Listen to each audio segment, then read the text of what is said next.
His attitude and the battles it engendered were beginning to take a toll. He was the third CEO of worldwide hotels in the last 5 years.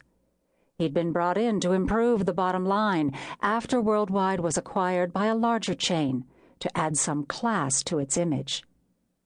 Though Worldwide continued to operate as a separate division with its own corporate identity, in Gracie's view, the small chain of exclusive luxury inns was in serious danger of losing its reputation and its clientele.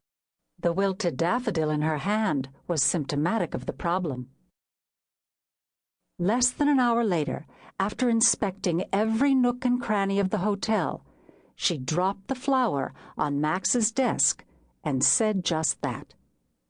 He peered down his long, aristocratic nose at her, glanced at the broken petals, then sighed with evident exasperation. "What is it now, Miss MacDougal?" he asked, as always, reverting to formality to indicate his own annoyance with her. "The flowers weren't changed this morning as they should have been," she said. "There is no need to change them daily. We've discussed that. Every 3 days will be sufficient, and we'll cut the flower budget by 2/3. And our guests will find wilted flowers in the lobby and assume that if we no longer care about appearances in such a public area, we will be even more careless in places they don't see, such as the kitchen. Details like this make a lasting impression. If you doubt it, check the reservation book. We're booked solid for the next month."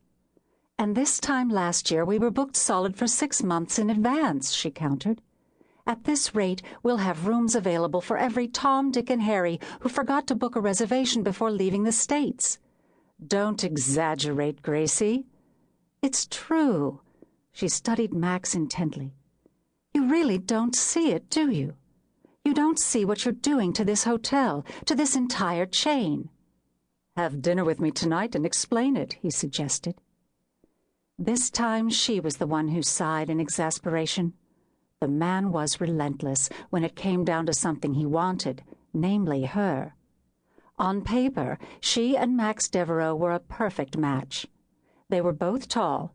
Even at 5'8", she barely reached his chin. Max had dashing Cary Grant looks. Gracie prided herself on her polished, classic appearance. Max's intelligence, his quick rise in the international hotel industry, paralleled hers. But the man had no real passion for it. It was all numbers to him. Gracie cared about the guests and their comfort, the lasting impression they would take home with them. Max worried only about the size of their bill. No, she concluded, it would never have worked. He was certainly bright enough to have figured that out for himself, but his masculine ego kept him in the game. With another man, the unwanted attention might have bordered on harassment, but there'd never once, in any way, been a hint that Gracie's job hinged on whether she said yes or no. Asking was just something Max did, pretty much like breathing.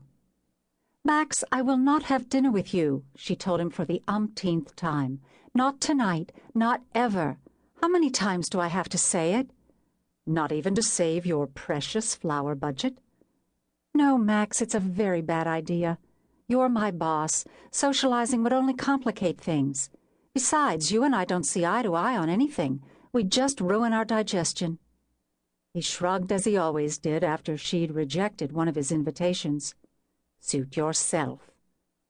He returned his attention to the paperwork in front of him, dismissing Gracie as clearly as if he'd gestured toward the door.